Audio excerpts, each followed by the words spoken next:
それは学問、経済学とか政治学とか、あとは、マスコミとか、そういったものを総動にして自分たちの意見をこう通しちゃうんです。あとはお金によって買収したりする、議員を買収したり、あとはその彼ら独自の暴力組織をもとに反対する人間に圧力をかけたりする。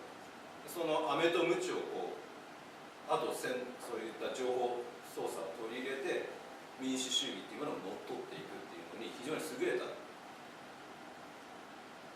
連中なんです。もちろんそのことについてね、書いてあるのがこちらの本でもね引用したんですけ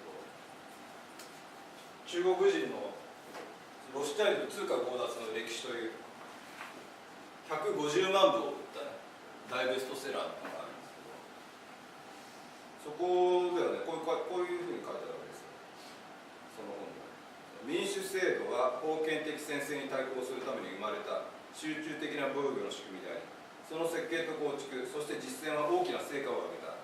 しかし民主制度は金銭が生み出した新種の権力であるウイルスに対しては信頼できるほどの抵抗力を持っていなかったのだ。この新しい体制である民主制は通貨発行権を牛耳ることによって国を支配する戦略を取ってきた国際銀行家の戦略に対して対応策の防御の面で大きな欠陥があった。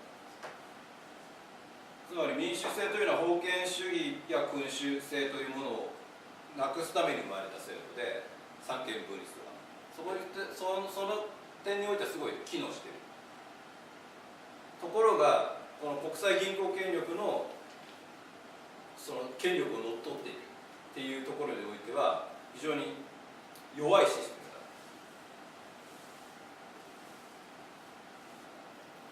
そうすると逆にだから中国の政治っていうのがあるから逆にね、その経済もあるとも言えるわけです。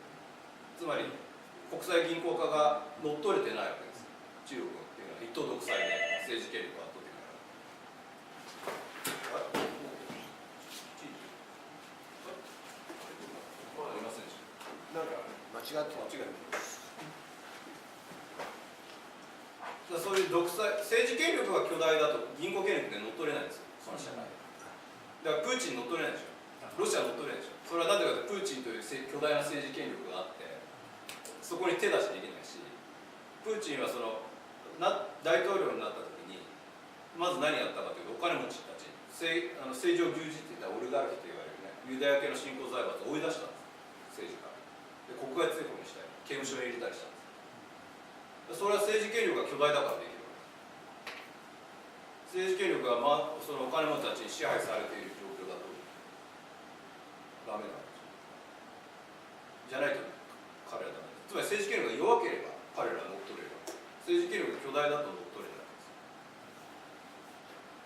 す。だから中国が今経済が発展しているのは、この中央銀行を完全に管理しているからなんですけども、それは政治権力が巨大だからできる。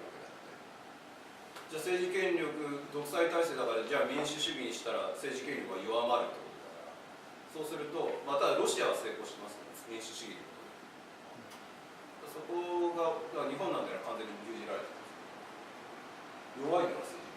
アメリカも今まで弱かった。トランプが強権発動しそうなんで、つまり強い指導者を彼が目指してるわけですね。そうすると銀行権力にとってやっぱりこいつコントロールできるだろう、強い指導者が現れてきたということです。よりロシアの方が日本から見たら理想的ですか？そうですね、民主主義という点という点では理想的です。政治権力が強いっていうのはどういう強さ、リーダーシップっていう強権ってことです。強権つまり買収とかそういうのが難しい状況です。数じゃないですよ。数いわゆる政治を司る人の量じゃないですよね。議員がいくら増えたって買収されちゃしょうがないです。質ですよね。実際のその政治権力というものがお金の権力に対して干渉できるかどうかで、ロシアではそれはプーチンは干渉できるわけです。いくらでもお金持ちの権力気に入らなかったら刑務所にぶち込めるし、財産を取ることができる。でそれはだから今置かれている地位がそういうことができる地位立場だから、立場だから。それを変えれば日本だってプーチンみたいな人が出てくれば可能性は可能性があるしね。そういうことです。今の安倍政権はできないですよ。できないけど目指してるっていうところはないですか。共謀罪のいや、要数は、なんか見るとそのように見えてしまいますが、ももう民主主義なんかがあるからその銀行屋たちに俺たちは牛耳られてるんだと、いっそ民主主義ごとあんなもん潰しちまえっていう思想が彼らの中に見え隠れするような気がする。僕はね、アメリカ、今回 TPP を彼は推進しましたよね。批准したけども、あれは。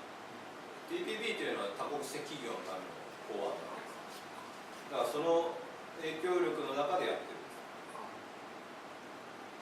つまり多国籍企業の強い管理下にある中での強権なんです。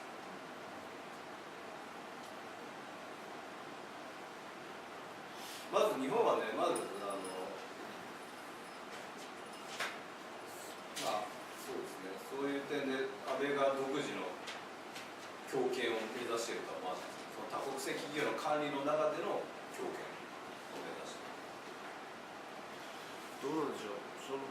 それはつまり今民間の銀行がいっぱいあって中央銀行があると、民間の金利、ロシアの体制っていうのは中央銀行が信用創造をやってるという体制ということを。同じですよ、日本と同じで中央銀行と民間銀行が共存しているけど、それは管理しているのはロシア、プーチンです。だから政府が管理している。で、日本の場合は政府は管理できてない。というか政府自身が管理されてるんです、日本の場合は。ロシアのプーチンの上にいないんですよ、ロシアは。プーチンが一番上なんです。とか、日本は安倍政権が一番上じゃないんです。安倍政権の上に米軍とかそういったものがアメリカ。日米合同委員会、そう、日米合同委員会があり、日米安保があり、日米原子力協定があり、ずっと上の方にやっぱりその金融権力の人たちがそういるわけですね。その階層のずっと上の方に。だから全然状況が違うんですよ。日本の場合はまず一番通貨発行権じゃあ手に入れたらいいんですか、それはいいんだけども、それで解決する問題じゃないんですよ。だって政治も封じられる。まず入らないですよね、手に。そう政治がそういう状況だと。そうですね。通貨発行権に。入らないでしょ。入ったとしてもダメでしょ。なんか形骸化されどっか。だって日本の場合は大臣が自殺したって処理されちゃうんですよ。怪しい知り方して。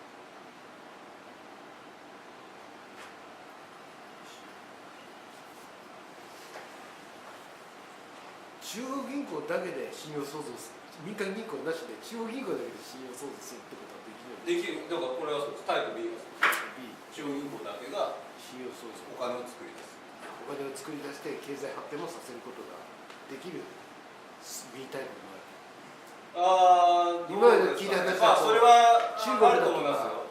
公共貨幣っていうのを唱えている山口教授はこれ言ってますよね。いわゆる政府がお金を作ってで民間銀行の信用創造をなくしちゃう。でも市場経済や私有財産さえ認めた中で作る。そこは社会主義と違う。目指すとこそのあたりなのかな。そうすると、ただ中国がじゃあなぜ以前発展しなかったのかっていうところをやっぱり見た方がいいですね。中国は市場経済と私有財産を認めてたんですよ。歴代中華王朝。でも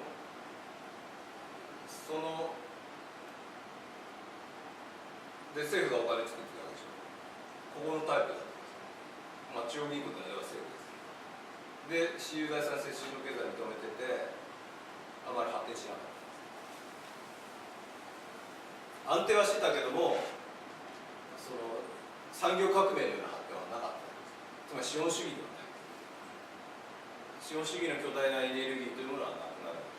じゃあ、それはでも選択の問題だと思います。要はこう借金に追われるような社会は嫌だ。政府も借金して、企業も借金して、個人も借金して、その借金を返すために一生懸命がむしゃらに働ける社会は嫌だよと。もっと余裕のある社会がいいよって思うならこれでもいいです。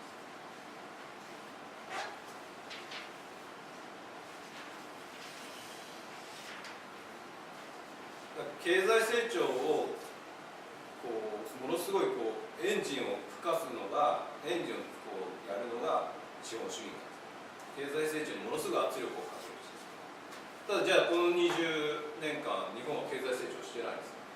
じゃあなんで経済成長してないのかというと、それはお金が作られなかったから。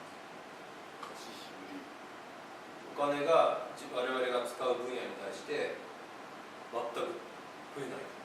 実体経済向けだから金融経済にばっかお金を買ってるでしょ。日銀作ってる。だから経済成長しない。だからしっかりね、銀行とかが実体経済向けにお金を作ったり、日銀が実体経済向けにお金を作る。日本は直ちにすぐに景気回復してすぐに経済成長し始めます。だから確かに資本主義は経済成長にものすごいこう圧力をかけるシステムなんだけど、それでも経済成長しないことができる。それがこの25年間の日本です。実体経済向けのお金を増やさなかったら、この資本主義社会においても経済成長しないことは十分できるんだと。だから悲惨、ある意味悲惨ですよ。つまり経済成長のプレッシャーがかけられている社会、借金付けの社会において経済成長させなかったんです。この25年間。それは破綻する人がいっぱいいるってことです。その社会にみんな借金付けにされている中で経済成長しないんだったら破綻する人は増える。でも経済成長しないという社会。だから日本人が不幸率が高いね、幸福度指数低いんだけど、日本人はそういうところあるじゃないですか。そういう状況でこう働かされるのも全然経済成長しない、豊かにならないシステムにされちゃってる。これだったらこっちの方がいいじゃん。だから経済成長しなくてもみんなが破綻しないシステムでしょ。こっちだったら中央銀行だけだ。じゃあそっちの方がいいじゃん。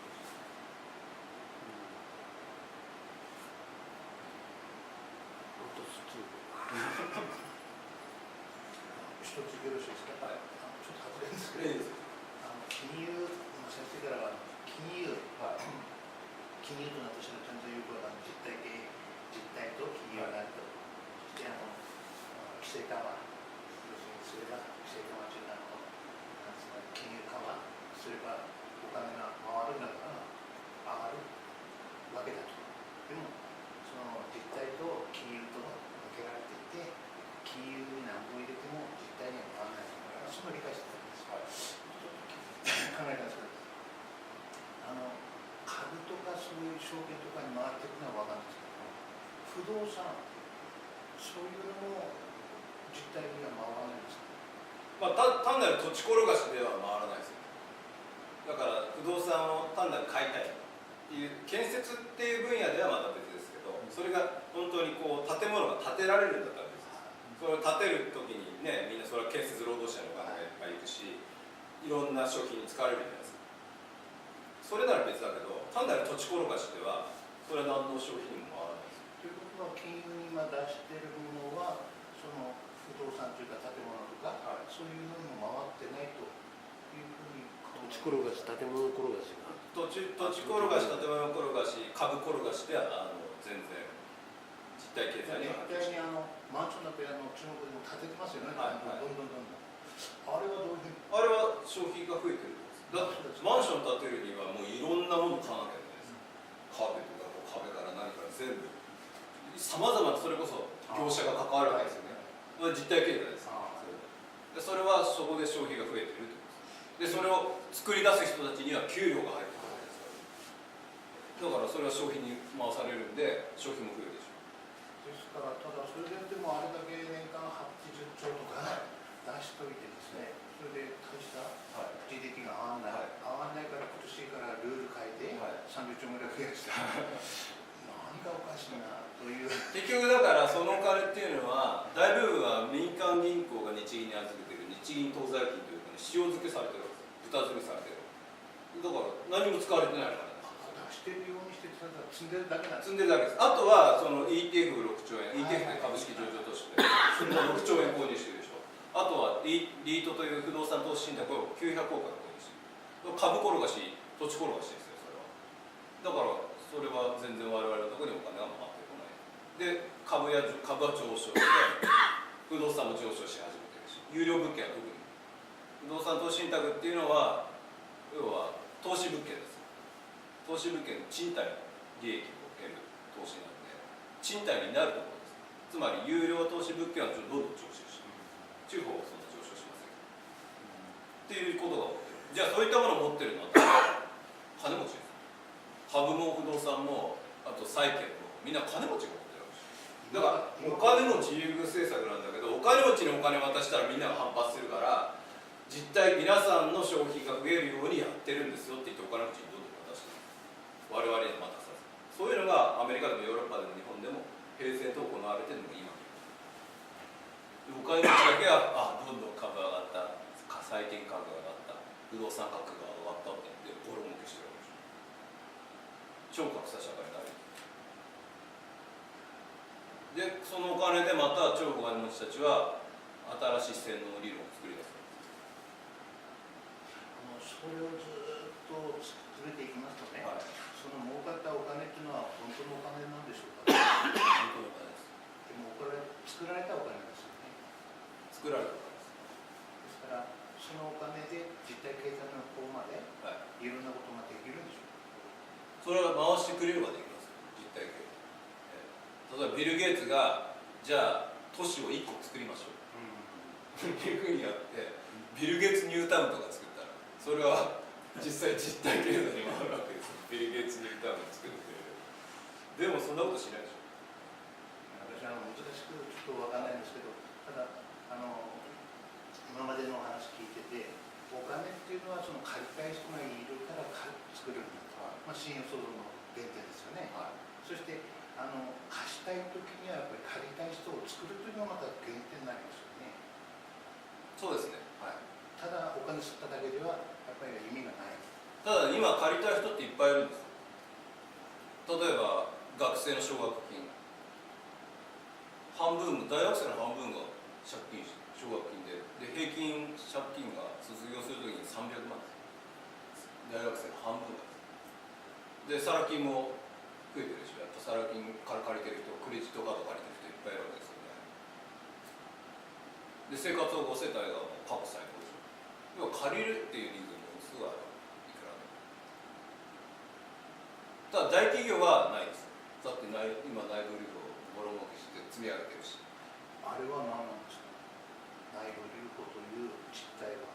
内部留保というのは、ね、デフレだからっていうのもあるんですよ。不況だったっていう。だから不況なんで設備投資にお金使うっていうインセンティブが働かない。で、それを積み上げてしまってるっていうことです。攻撃になったらそれはじゃあ設備投資しようかって話になります。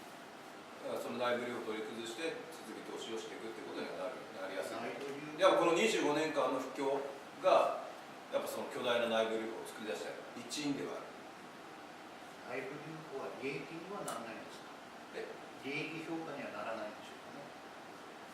いやいや、その内部のこういうだから利益として税金を納めた上での残った金額。それでも残ってる。それはやっぱり保留しとく必要があるんですね。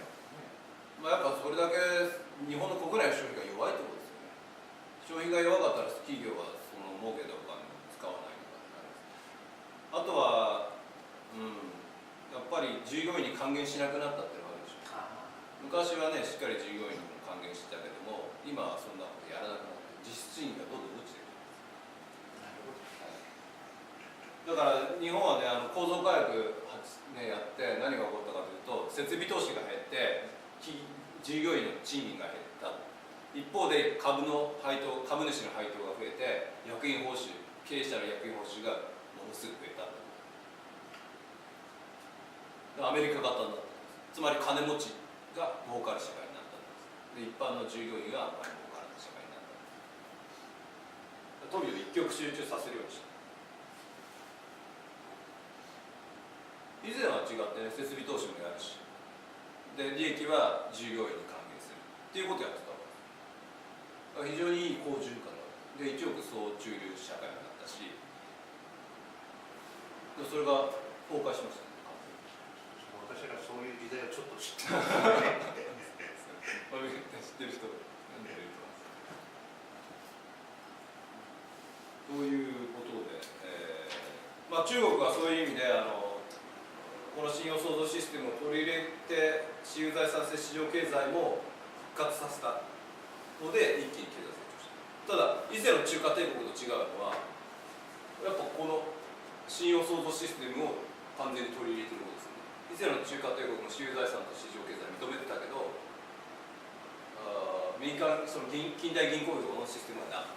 った。次、日本です。日本の銀行制度が書いてあります。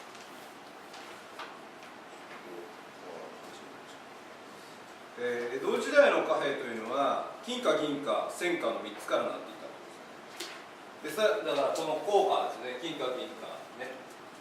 あとは藩札というのを作ってました。各藩が紙幣を作ってました。独自。その藩だけで通用する。今の地域通貨みたいなイメージです。作ってやってたんです。もちろんだから日本も相当市場経済を認めてましたよね、自由に。商人は自由にいろんな商品を作っていろいろ販売したんです。ただやっぱり停滞しちゃうわけです。それは鎖国という条件もあります。資源が限られる。あとはやっぱりこの借金通貨システムがなかった。銀行が貸し出すことによってお金を作り出すシステムではなかった。でそれを取り入れたのがですね、開国してから明治になってから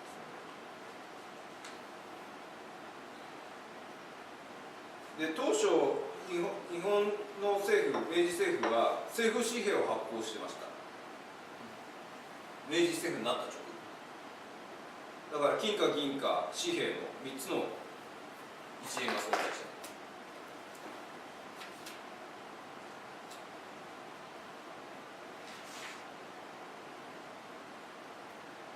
た。であとは、1870